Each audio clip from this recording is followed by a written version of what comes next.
කිරණ ටීවී ඔස්සේ අදත් සුපුරුදු පරිදි ඔබ අප සම්බන්ධ වන්නේ දහම් කිරණ විශේෂ පෝදින විකාශයත් සමගයි. සම්බුද්ධත්වයට පත්වීමෙන් 5 වසරකට පසුව ලෝකාර්ථ චර්යාවේ යෙදෙන බුදුරජාණන් වහන්සේගේ සම්බුදු සිරිපා පහසින් දෙවන වරටත් ලංකාදීපයේ පූජනීයත්වයට පත් වූ බක්පුර 15ක පෝය දිනය අදයි. සමස්ත ලක්වාසී ජනතාවට අතිශයින්ම වැදගත් වූ සිදුවීම් රැසක් බක්පුර 15ක පෝය දිනය කේන්ද්‍ර කර ගනිමින් සිදු වී තිබෙනවා. ලාංකීය බෞද්ධ ඉතිහාසය තුළ බක් පොහෝ දිනය වැදගත් වන්නේ බුදුරජාණන් වහන්සේ ලක්දිවට වැඩම කොට මැණික් පුටුවට යුද වදිමින් සිටි චූලෝදර මහෝදර රජුන් දෙදෙනාට ධර්මයේ දේශනා කොට සමාදාන කිරීමත්, නා රජුරුන් විසින් මිනි පළඟ තැන්පත් කර රාජායතන චෛත්‍ය ඉදිකිරීමත් බව වංශ කතාවල සඳහන් වෙනවා. සිදුහත් කුමරු උයන් සිරි නැරඹීමට යන අතරතුරදී සතර පෙර නිමිති වලින් පළමු නිමිත්ත වූ මහල්ලකුගේ රූපයක් ඇස ගැටීමද බක්පුන් පොහෝ දිනකදීම සිදු වූ බව බෞද්ධ ශාසන ඉතිහාසයේ සඳහන් වේ. සම්බුද්ධත්වයේ කරා යන ඓතිහාසික ජීවන පරිවර්තනයේ ආරම්භයේද ඒ සමගම සිදු වූ බව සඳහන්. බුදුරජාණන් වහන්සේට කැලණි පුරවරයට වැඩම කරන ලෙස මණියක්කිත නාරජුන් විසින් ආරාධනා කරන ලද්දේද අදවන් පොහෝ දිනකදී. මේ ආකාරයෙන් සුවිශේෂී වැදගත්කමක් උසුලන බක්පුර 15ක පෝය දිනේ නිමිති කර ගනිමින් සදහැවතුන් අද දින වෙහෙර විහාරස්ථානවලට රැස් වී ආගමික වතාවත්වල නියැලුණා.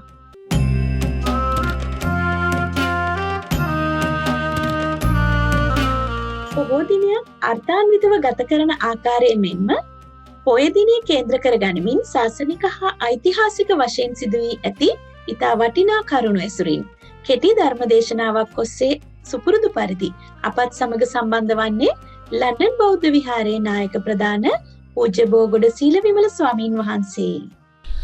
ඔබ සැමට උතුම් පොහොය දවසක් ලැබී තිබෙන අද දවසේ මේ ලන්ඩන් බෞද්ධ විහාරස්ථානයේ සිට මා මේ පණිවිඩය අපගේ සදැහැති බෞද්ධ පිරිස වෙත ගෙන එනු ලබන්නේ අද දවසේ බක්පුර 15ක් පෝය දවස නිමිත්තෙන් කිරණ රූපවාහිනී මධ්‍යස්ථානයේ විසින් සිදු කරනු ලබන පෝයදා වැඩසටහනට සහභාගී වෙමින්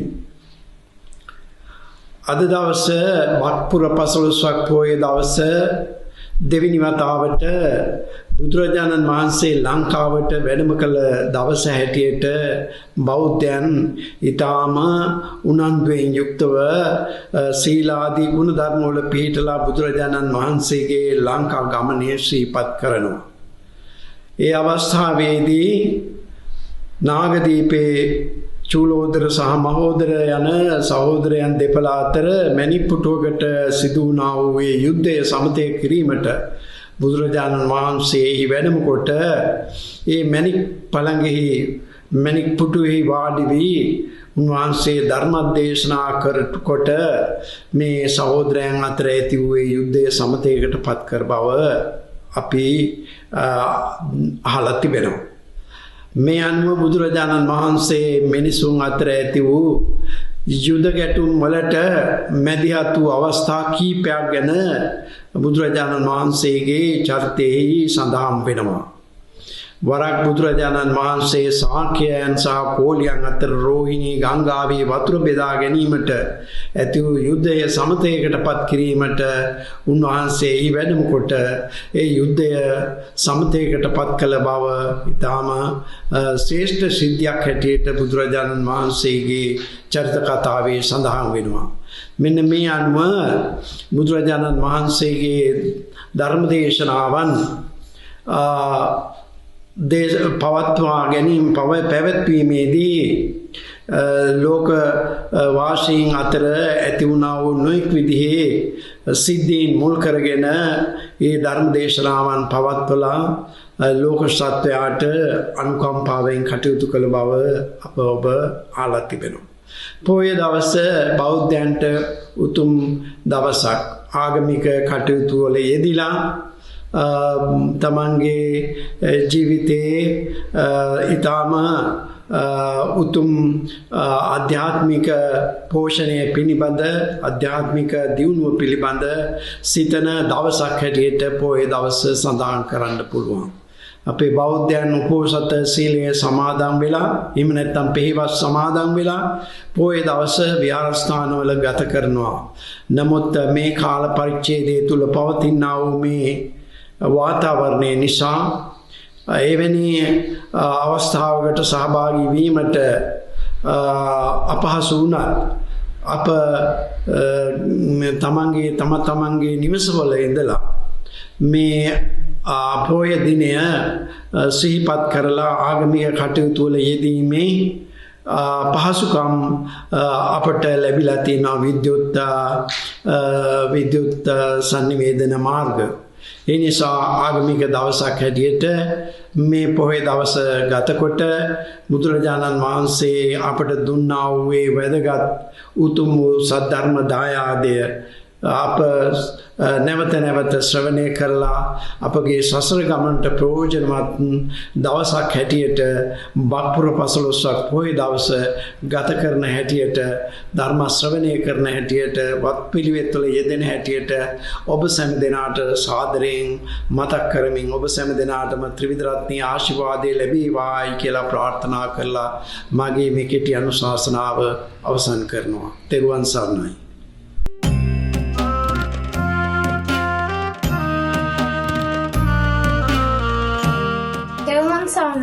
My name is Sanut Netkar.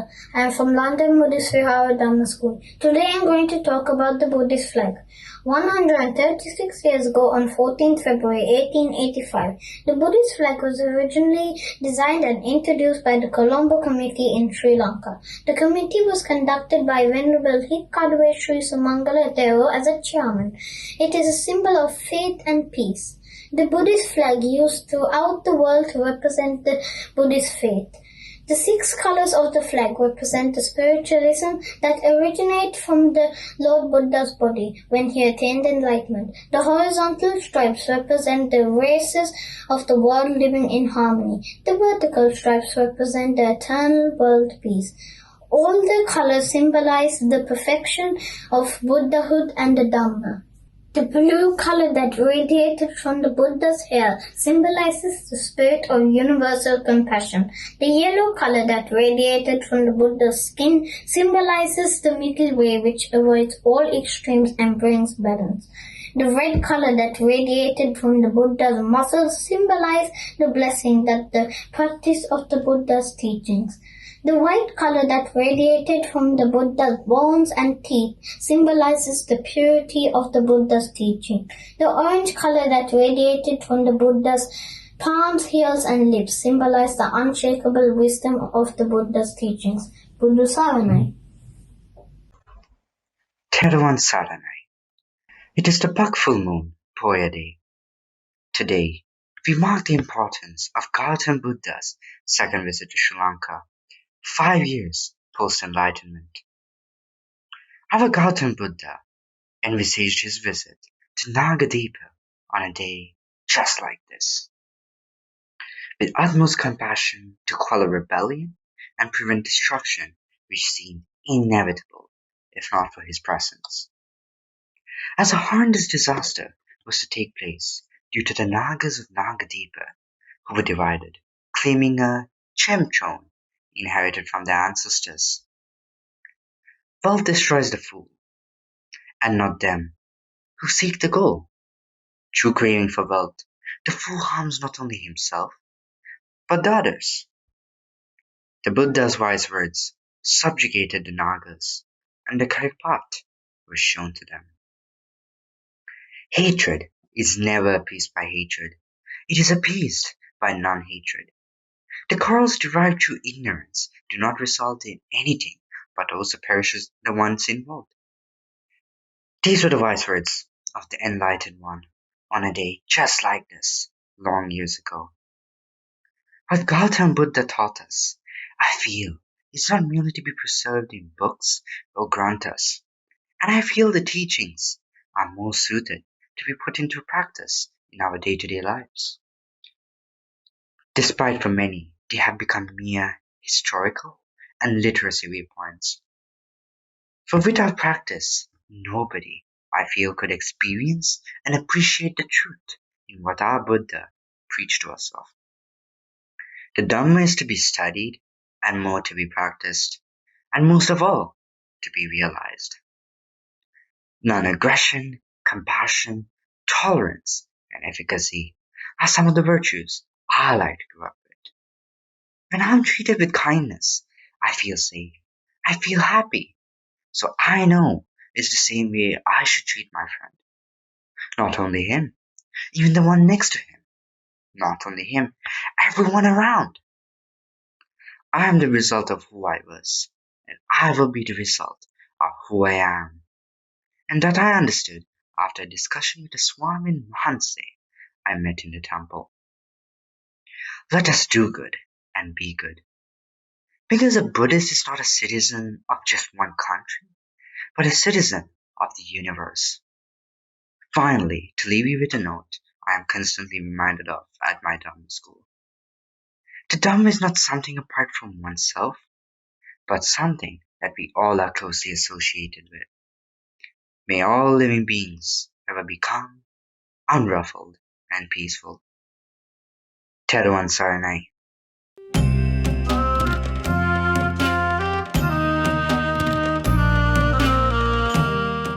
නිරතුරුවම දහම් කිරණ වැඩසටහනට ශක්තියක් වෙමින් අපගේ ගෞරවනීය ආරාධනාවෙන් අද දිනේදී දහම් අධ්‍යාපනය ලබන දූදරුවන්ට ඔවුන්ගේ තාරුණ්‍ය ධර්මානුකූලව හැඩගස්වා ගැනීමට අවශ්‍ය කෙටි දහම් චින්තාවක් ගෙනෙනු ලබන්නේ දැනට ඇමරිකා එක්සත් ජනපදයේ වැඩ වාසය කරන පූජ්‍ය දේදුණුපිටිය උපනන්ද ස්වාමීන් වහන්සේ විසිනි.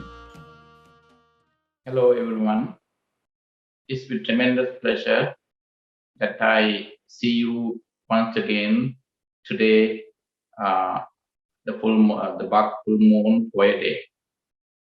Today I'm going to share some insights into another important quality that we are supposed to practice regardless of our spiritual, religious, or cultural beliefs or affiliations.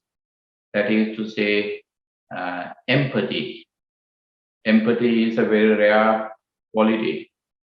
It's a very rare human quality. First of all, let me define the term empathy. Empathy is made of prefix M and the word pati. Pati in English means feeling. Prefix M means put into. So what does empathy then mean? Empathy then means feelings put into. What kind of feeling? Whose feelings put into? When you put your feelings into understanding someone else, helping someone else, that is called empathy. So it is a role that you play towards someone who is on the receiving end of your help. So in other words, empathy means to do something positive to help someone out, someone who has been going through some problems in their personal life. So I know you are familiar with another Pali Buddhist term, Kalyana Mitta. Kalyana Mitta translated as trustworthy spiritual friend. Well, empathy is the most salient quality of a Kalyana Mitta or a trustworthy friend.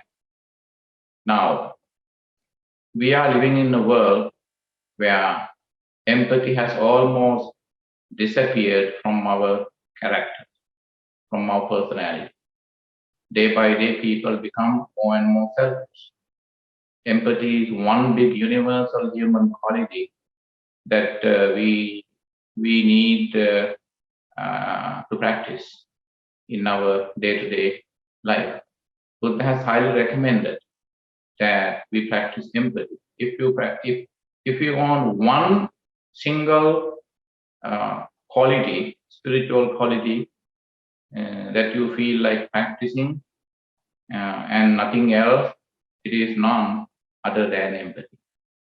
When you are empathetic towards someone means you are doing everything towards that someone for them. So in so doing, in practicing empathy, as I said, given the etymology of the term, you put your feelings into understanding someone else, and then you do something positive. In so doing, you have to be very careful not to present yourself as someone superior to the party receiving your help, regardless of education, your knowledge, your level of knowledge, your experience. You need to present yourself as the mutual friend to the party that you are going to help. And you are not supposed to impose anything. If you impose, then it's not empathy. It's not empathy at all. In empathy, you take as much time as you need to listen, to understand that party who is on the receiving end of the help.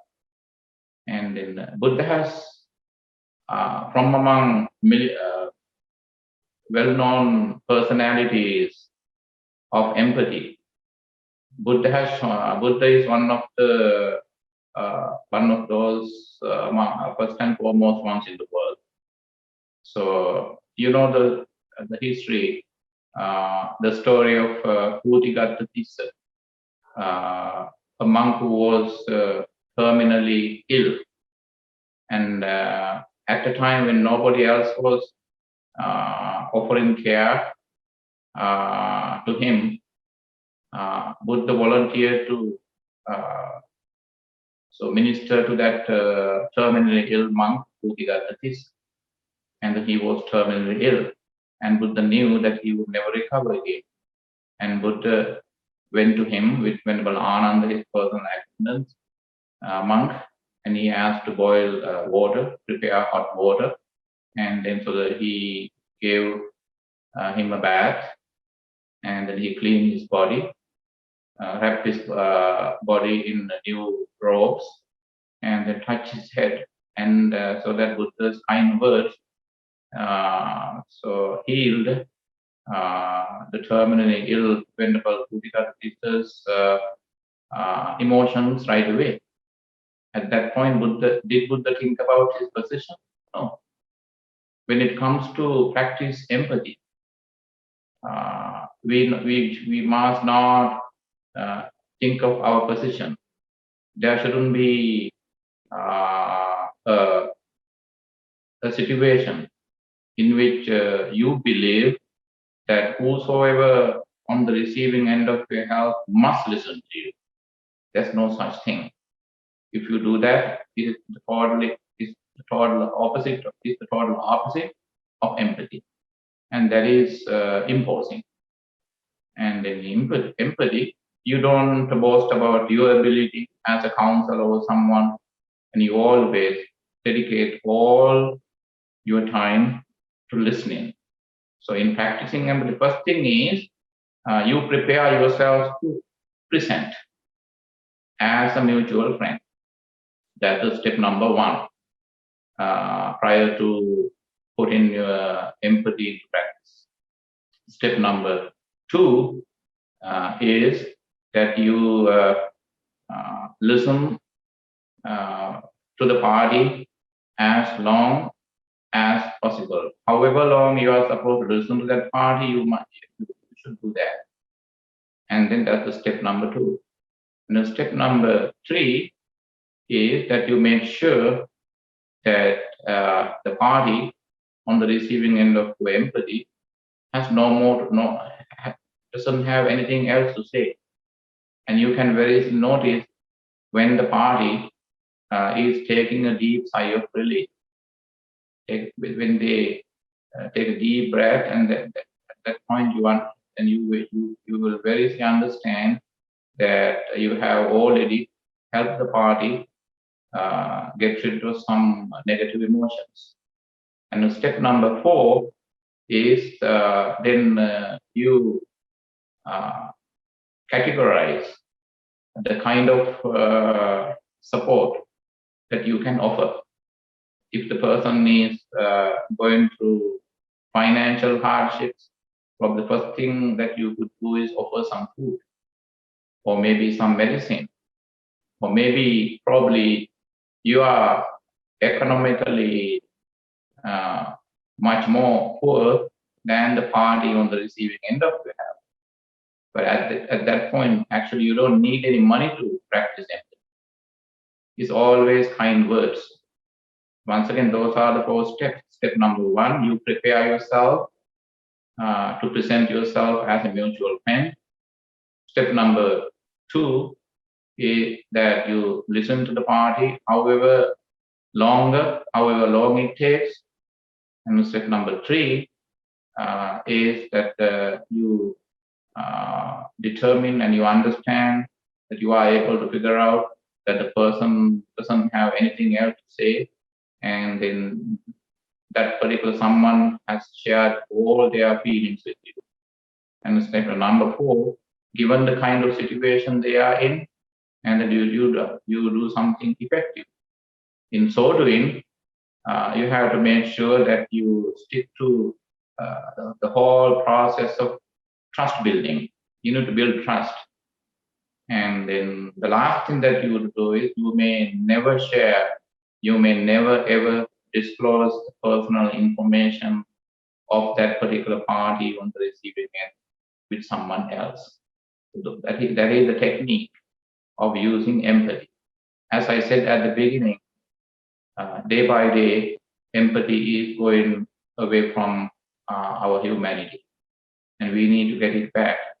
It is one of the universal qualities that we as human beings need to practice. Even animals have empathy, and your empathy may not be necessary towards a human being.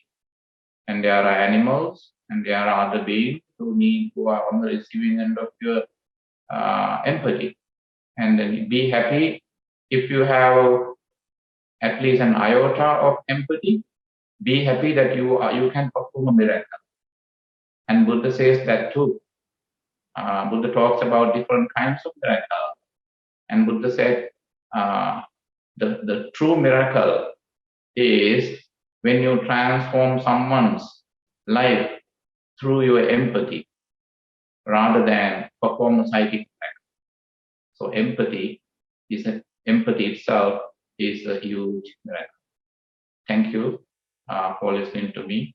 Until we see you on another next full moon day, I would like to say, may you be well, happy, and peaceful. Buddha Saranai.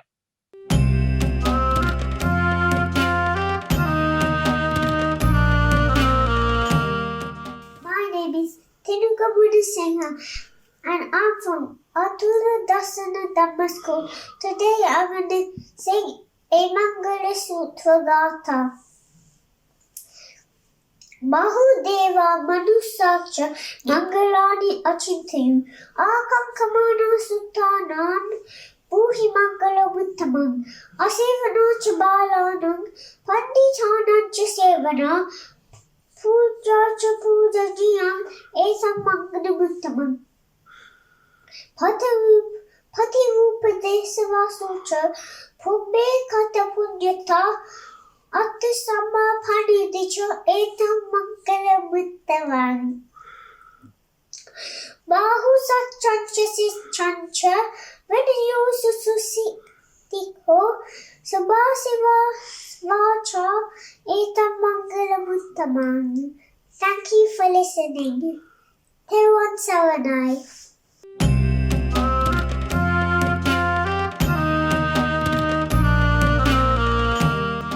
සිත සම්බන්ධයෙන් ඇතිවෙන ආත්ම දෘෂ්ටිය දුරු කර ගැනීමට චිත්තානුපස්සනා සතිපට්ඨානයේ වැඩි යුතුයි කියලා බුදුදහමේ සඳහන් වෙනවා.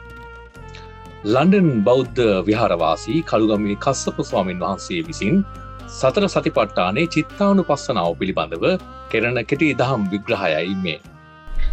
Teruvan Saranai, dear friends in the Dhamma, on this full moon Poi day, as we all are celebrating and commemorating teachings of the Buddha and also engage in religious activities in various ways, I am going to be sharing with you a short Dhamma reflection.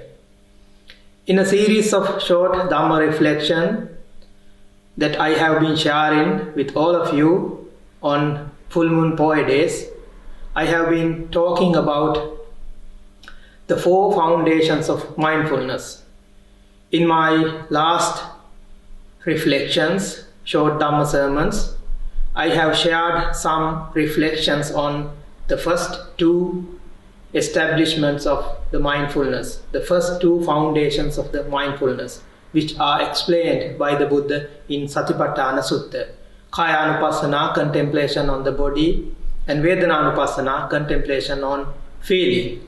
And today's my talk is going to be based on the 3rd foundation of the mindfulness, that is Chittanupassana, or contemplation on the consciousness or the mind. This is the 3rd foundation of the mindfulness according to the Mahasatipatthana Sutta or the Satipatthana Sutta. Let us see what this contemplation is, what this 3rd foundation is. Chitta or mind or consciousness, these terms are equally used to refer to the mind or to the chitta. What this chitta is, what this mind is, what do we call the consciousness? As far as a being is concerned, as far as particularly a human being is concerned, human being is made of 5 aggregates or 5 faculties. One of those faculties is the mind. One of those 5 aggregates is the mind or consciousness. In 5 aggregates we call consciousness the last, and also as a faculty we call mental faculty or mind as a faculty. So this mind is one faculty or one aggregate out of the other aggregates that a being is made of. And among these faculties or aggregates, mind plays a vital, a crucial role. According to the teachings of the Buddha, mind is the forerunner, and we are driven by our mind. And all our thoughts first originate in our mind, and then they can be outcomes in physical way or in physical manner or verbal manner, and as well as mental manner. So mind is the forerunner, and mind is the place where all our thoughts originate before they come out as physical deeds or verbal deeds. Therefore, mind, we can understand, is very important and also plays a crucial and vital part in a human being's life. So this 3rd foundation, Chittanupassana, or the foundation on or the contemplation on the consciousness, on the mind, is very important. Now in this 3rd foundation, what we need to do, let us first talk about how to practice this as a meditation, and then we will look at how to practice or how to follow this in our day-to-day life. So when it comes to meditation on Chittanupassana or the contemplation of the mind, what we need to do is that to be aware of the mind and also the mental states. This mind does not stay same all the time. It changes so quickly. That means mind has various states. So in this 3rd foundation of mindfulness, Chittanupassana, or the contemplation on the consciousness, we need to be aware of in which state our mind is. So in the Satipatthana Sutta, it is explained very well by the Buddha, by the Blessed One, that our mind can be in the state of greed, or mind can be with greed. The Pali term for greed, what we use is lobha, salobhang chitta, mind with greed. If our mind is with greed, or in other words, greed is present in our mind, we should be aware of that state. We should know that our mind is with greed, or greed is present in our mind. So that is to know the true nature, the real nature of the mind. If we don't know, if we are not aware of that greed is present in our mind, that can drive, or we can be driven in wrong directions, in wrong ways.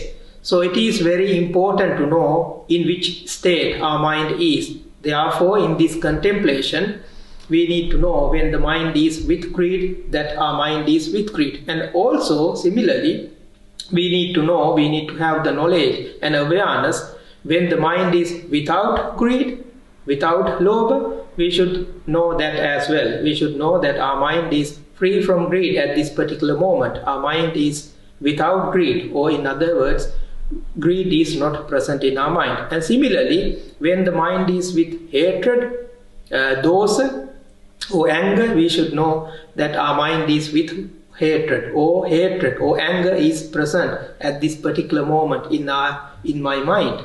And also, if hatred is not present in our mind, in my mind, I should know that as well, that my mind is without hatred or anger is not present in this particular moment in my mind.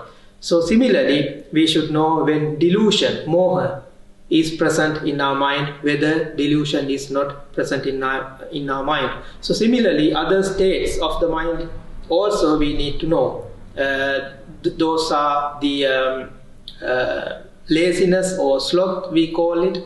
When the mind is with sloth or laziness, we should know our mind is with, or in other words, sloth is present in our mind. And also those things are unwholesome thoughts, and when our mind is developed or concentrated, those are wholesome states of our mind. We should know and we should be aware of those wholesome states of the mind as well. So let's say our mind is concentrated mind, we should know that my mind is a concentrated mind.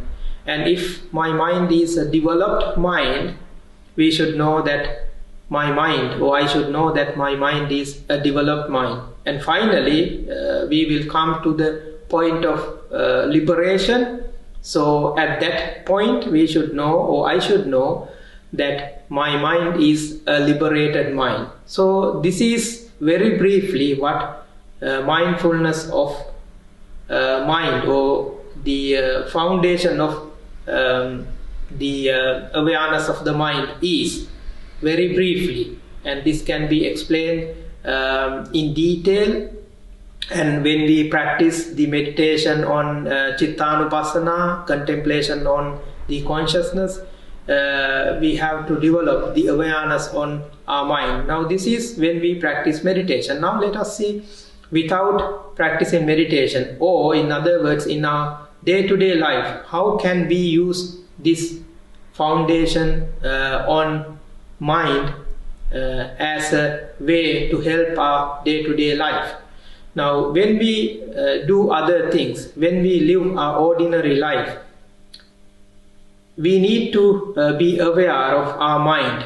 If we are not aware of our mind can take us in wrong directions. So when you are aware of your mind, you have control over your mind. Mind cannot take you in wrong directions. So therefore, this meditation and this practice, or this third foundation of mind, is very important. So as explained in the Satipatthana Sutta, we should always try to be aware of our mind, and also we should always try to be aware of the state of our mind.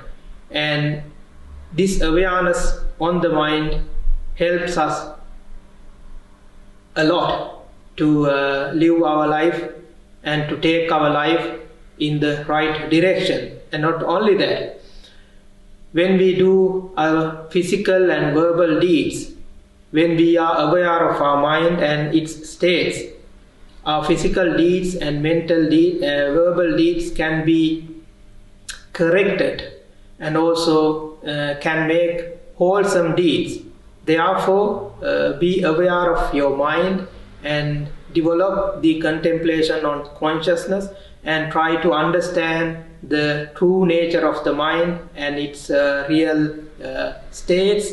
And with that awareness, you can always develop and inculcate wholesome thoughts and wholesome states in your mind, and those wholesome states of your mind will help you and will take you to a wholesome direction or wholesome destination. Therefore, on this important full moon Poya day, I would like to invite you, I would like to encourage you all to develop this awareness of your mind. And with this awareness, I hope you can make your life a better one, a wholesome one.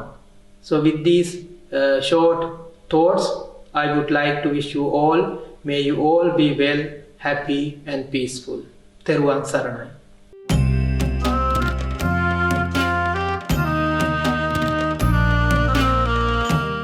ෆන්සිය පනස් ජාතකයෙන් පුංචි සිතට ඔබදලක්.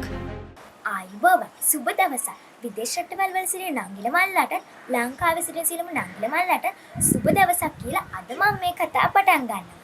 ඉතින් අද මම ඔයගලන්ට කියලා දෙන්න යන්නේ ආදර්ශමත් ලස්සන කතාවක්. ඒ තමයි 550 ජාතක කතා පොතේ තියෙන නලපාන ජාතකය.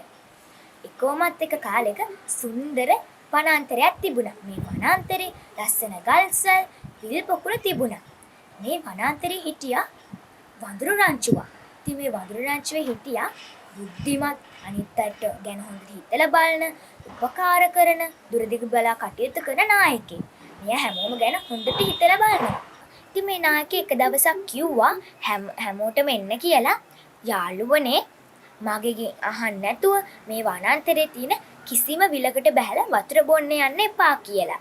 ඉතින් ඒක අහන් හිටපු එක වඳුරෙක් කිව්වා ඇයි නායකතුමනි අපි එසේ කරන්නේ කියලා. ඉතින් අපේ වඳුරු නායකයා කිව්වා මේ ලස්සන වනාන්තරේ නපුරු දියරක් උසන් ඉන්නවා කියලා. ඉතින් ඔහොම ටික කාලයක් ලස්සනව ගත කරා. එක දවසක් අපේ මේ බුද්ධිමත් නායකයා අපේ වඳුරලට මෙහෙම කිව්වා. යාළුවනේ ඕගොල්ලෝ මගෙන් අහන්න නැතුව මේ වනාන්තරයේ තියෙන කිසිම ආහාරයක් ඵලයක් කැමට ගන්න එපා. කිසිම විලකට බහැලා වතුර බොන්න යන්න එපා කියලා. ඉතින් මේ ඔවදන මේ වඳුරු රැංචු හරියට මිටු කරා. ටික කාලයක් යද්දි ලොකු නියඟයක් ආවා. ඒ නියඟ නිසා ගස්වැල් වේලෙන්න ගත්තා. විල් පොකුණු හින්දෙන්න ගත්තා. මේගොල්ලෝ හිටියේ ලොකු බඩගින්නක, ලොකු පිපාසයක. ඉතින් මේගොල්ලෝ කෑම හොයාගෙන යනකොට එක වඳුරෙක් දැක්ක ලස්සන විලක්. ඒ විලේ නිල් පාට, දම් පාට, රතු පාට මල් පිපිලා තිබ්බා. නිල් පාටයි වතුර. ඉතින් මට හිතුනේම ඒකෙන් වතුර බොන්න. එයාට මතක් වුණා අපේ නායකයා අපිට මෙහෙම දෙයක් කිව්වනේ කියලා. එයා ටක් ගාලා ගිහින් නායකයාට ගිහින් කිව්වා නායකතුමනි අන්න අරේ ලස්සන විලක් තියෙනවා. අපිට පුළුවන් ඒකෙන් වතුර බොන්න. බඩගින්න නිවා ගන්න පුළුවන් කියලා කිව්වා. ඉතින් මේක අහන් හිටපු අපේ වඳුරු නායකයා කිව්වා හරි එහෙනම් අපි යමුකෝ බලන්න මේ විල කොහොමද කියලා. ඉතින් මේක දුෂ්කර ගමනකින් විල වෙතට ළඟා වුණා. වඳුරු රංචු විල දැකලා පුදුමයටපත් වුණා. ඉවසිල්ලක් නැතුව හිටියේ කොයි වෙලාවෙද අපේ වඳුරු නායකයා අපිට මේකෙන් වතුර බොන්න කියන්නේ කියලා. ඉතින් මේ වඳුරු නායකයා එසේ මෙසේ කෙනෙක් නෙමෙයිනේ. ඇයි ඔයගොල්ලෝ දන්නවනේ පස්තාපෙල්ලකුත් තියෙන්නේ පනින්න පෙර සිතා බලන්න කියලා. අපේ නායකතුමාත් අන්න ඒ වගේ හොඳට හිතලා බලලා තමයි කටයුතු කරන්නේ. ඉතින් මේ වඳුරු නායකයා හොඳට ඒ විල සෝදිසි කරා. එයා දැක්කා මේ විලට ආපු සතුන්ගේ අඩිසලකුණු. ඒත් එයා දැක්කේ නෑ විලෙන් එගොඩට ගියපු සතුන්ගේ අඩිසලකුණු. එතකොට එයාට මතක් වුණා මේක මර උගුලා. මේකෙන් වතුර බොන්න නම් හොඳ නෑ. වතුර බිව්වොත් ආයෙමත් අපිට එළියට එන්න වෙන්නේ නම් නෑ කියලා කිව්වා.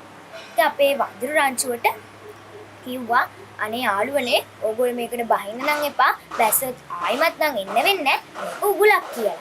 මේක අහන් හිටපු දියර කුස එළියට ආවා. එළියට ඇවිල්ලා කිව්වා යාළුවනේ බය වෙන්න එපා. මම උගන්ට කිසිම කරදරයක් කරන්නේ එන්න. ඇවිල්ලා මේකෙන් වතුර බොන්න. මං දන්නවා ඔයගොල්ලෝ පිපාසයෙන් ඉන්නේ කියලා. ඉතින් අපේ වඳුරනායකයා ආයෙමත් කිව්වා නෑ කිසිම කෙනෙක් මේකට බහින්න එපා. මේ ඉන්නේ දියරා කුසේ. මෙයා හරිම කපටි. ඒකින්ද කිසිම කෙනෙක් විලට නම් බහින්න යන්න එපා කියලා කිව්වා. ඉතින් අපේ දියරක්ෂට කේන්ති ගියා. දියරක්ෂ කිව්වා හරි ඕගොල්ලෝ මේකට බහින්න එපා. අපි බලමුකෝ විලට බහින්න නැතුව වතුර බොන්නේ කොහොමද කියලා. ඕගොල්ලෝ පිපාසයෙන්ම මැරිලා යයි කියලා කිව්වා.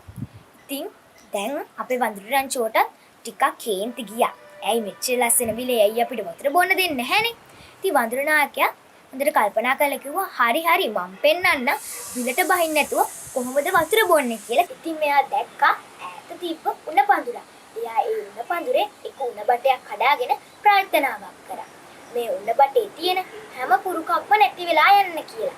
ඒ විදිහටම ප්‍රාර්ථනාව ඉෂ්ට වුණා. ඒ වගේම අනිත් උණ බටවල ප්‍රාර්ථනාව කළා පුරුක් නැති කළා දැම්මා. ඉතින් මේ වඳුරනායකයා කිව්වා මේ උණ බටේ පාවිච්චි කළා එක්කොට ඉඳගෙන වතුර බොන්න කියලා. ඉතින් මේ කට්ටිය බඩ පිරෙනකම්ම වතුර බිව්වා. පිපාස නැති වුණා. ගොඩක් සතුටුයි මේගොල්ලොන්ට. ඉතින් දියරක්ෂට ලැජ්ජ හිතිලා කේන්ති හිතලා ආයෙමත් විලටම විලෙන් සැඟුණා. ඕගොල්ලෝ දන්නවද මේ විදිහට බුද්ධිමත්ව කටයුතු කරේ අපේ වඳුරනායකයා කවුද කියලා? ඒ වෙන කාරුවක්වත් නෙමෙයි. එක්තරා ආත්ම භවයක අප ලෞතර බුදුරජාණන් වහන්සේ. මේ කතාව තියෙන්නේ 550 ජාතක කතා පොතේ නලපාන ජාතකයේ. එහෙනම් මම තව රසවත් මේ වගේ කතාවක් අරගෙන එන්න. අදින් සමුගන්නවා සුබ දවසක්. 550 ජාතකයෙන් පුංචි සිතට ඔබදලක්.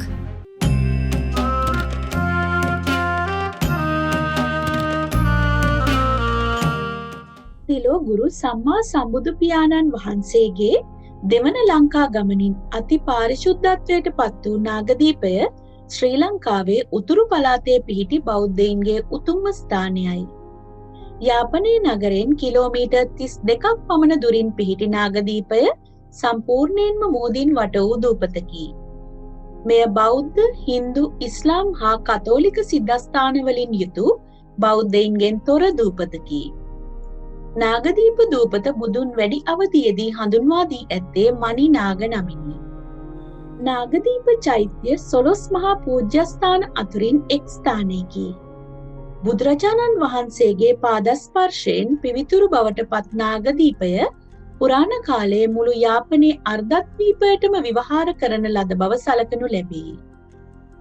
දෙවනි ශත වර්ෂයේ යාපනයේ පැවති භාෂාව සිංහල බවත් අනුරාධපුර රජුගේ ඇමතියෙකු විසින් යාපනය පාලනය කරන ලද බවත් බෞද්ධ විහාර හා සිද්ධස්ථාන එහි සාදවන ලද බවත් වල්ලිපුරම්හි තිබී හමු රන්පතින් එළිදරව් වෙන බව පුරාවිද්‍යාඥයින් විසින් සොයාගෙන තිබේ. මෙසේ බුදුරජාණන් වහන්සේ දෙවනවර වැඩම කරන ලද නාගදීප පුණ්‍ය භූමිය ශ්‍රී ලංකාවේ රජ කරන ලද දුටුගැමුණු සද්ධාතිස්ස ආදී රජවරු තම තමන්ගේ පාලන කාලවලදී ආරක්ෂා කරමින් රැකබලාගත් බව ඉතිහාසයේ සඳහන්ව ඇත. පෘතුගීසි, ලන්දේසි හා ඉංග්‍රීසි පාලන සමයේදී ලංකාවේ තිබූ බොහෝ වෙහෙර විහාරස්ථාන විනාශයට පත් කළහ. එම කාල සීමාවේදී නාගදීප විහාරස්ථානයේද ඔවුන්ගේ බලපෑම් හේතුවෙන් විනාශයට පත්විය. වසර 400ක් තරම් දීර්ඝ කාලයක් බෞද්ධ ජනතාවට නාගදීපය වන්දනා කිරීමට අහිමිව නාගදීපය තිබූ ස්ථානයක්වත් සොයා ගැනීමට නොහැකි තත්වයට පත්විය. වර්ෂ 1931 දී අම්බලන්ගොඩ රන්දොබේ සෝමසිරි තිස්ස නම් මහා තෙරුන් වහන්සේ විසින් බොහෝ දුක්ගැහැට විඳ යාපනයට පැමිණ නාගදීපය සොයාගෙන බෞද්ධයන්ට අහිමිව තිබූ උතුම් පුණ්‍ය භූමියක් වන්දනාමාන කටයුතු සඳහා නැවත එළිපෙහෙළි කර දුන්හ.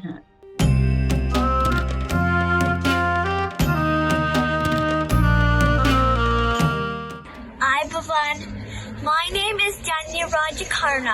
I'm a student at the London Buddhist Vihara. For this full moon, I would like everyone to practice the 5 precepts. They are Panatipata Vedamani Sikkhapadang Samadhiyami. Atinadana Vedamani Sikkhapadang Samadhiyami. Kamesu Michachara Vedamani Sikkhapadang Samadhiyami. Musavada Vedamani Sikkhapadang Samadhiyami. Saramaya Machipamadhatthana Vedamani Sikkhapadang Samadhiyami. I refrain to do no killing, no stealing, or taking things that are not mine, or misbehaving, no lying or harsh speech, no alcohol or intoxicants. These moral precepts guide you to do the right thing. Stay blessed. Teruvan Saranai. My name is Elisha Munisenka and I am from Atula Dassana Dhamma School. Today I am going to talk about Ruwanvelli Mahaseya. Ruwanvelli Mahaseya is located in the sacred city of Anuradhapura in the north-central province of Sri Lanka.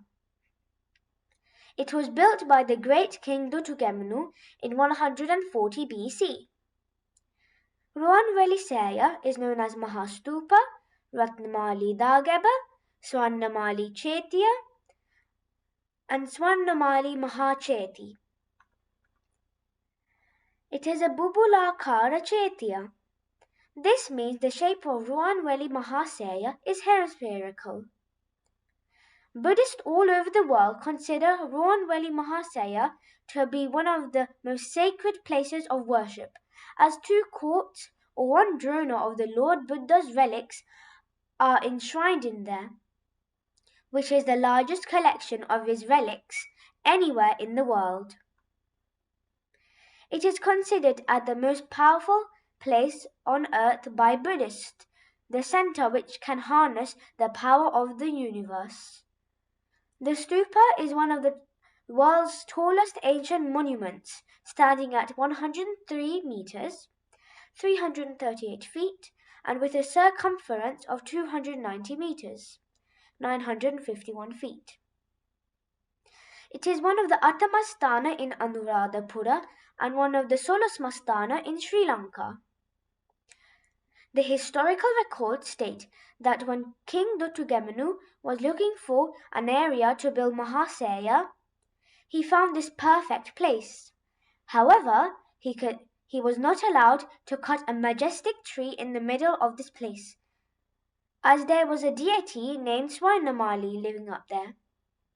King Dutugamanu pleaded and promised that the stupa he would build would be named after her.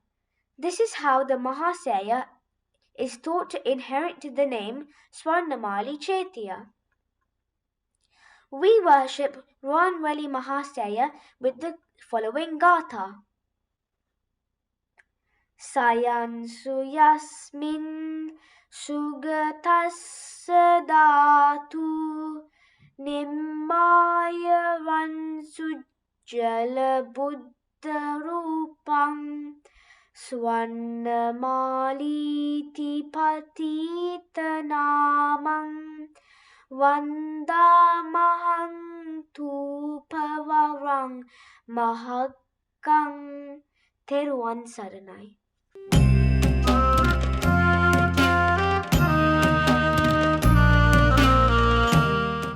පුරා වසරක කාලයක් කිරණ TV දහම් කිරණ විශේෂ පෝදින වැඩසටහන පෝෂණය කළ සියලුම ස්වාමීන් වහන්සේලාටත් දහම් පාසල් ගුරුවරුන්ටත් තම දූ දරුවන් වෙනුවෙන්ම වෙහෙසී නිර්මාණ කටයුතු අප වෙත ලබා දීමට කටයුතු කරන සියලුම දෙමාපියන්ටත් දූ දරුවන්ටත් අපගේ විශේෂ ගෞරවය හා ස්තුතිය මේ අවස්ථාවේදී පුද කරනවා. ශන සම්පත්තිය සහිත උතුම් මනුෂ්‍යාත්මයක් ලැබී ඇති මෙම බුද්ධෝත්පාද කාලය තුල කුසල් දහම්හි නිරත වී සසරින් එතරව ලබන සදාකාලික නිවන් සුවය ලබා ගැනීමට මෙම වැඩසටහන ධර්ම දානයක්ම වේවා යන ප්‍රාර්ථනාවෙන් අද දින වැඩසටහනින් සමුගෙන යන්නයි මේ සූදානම.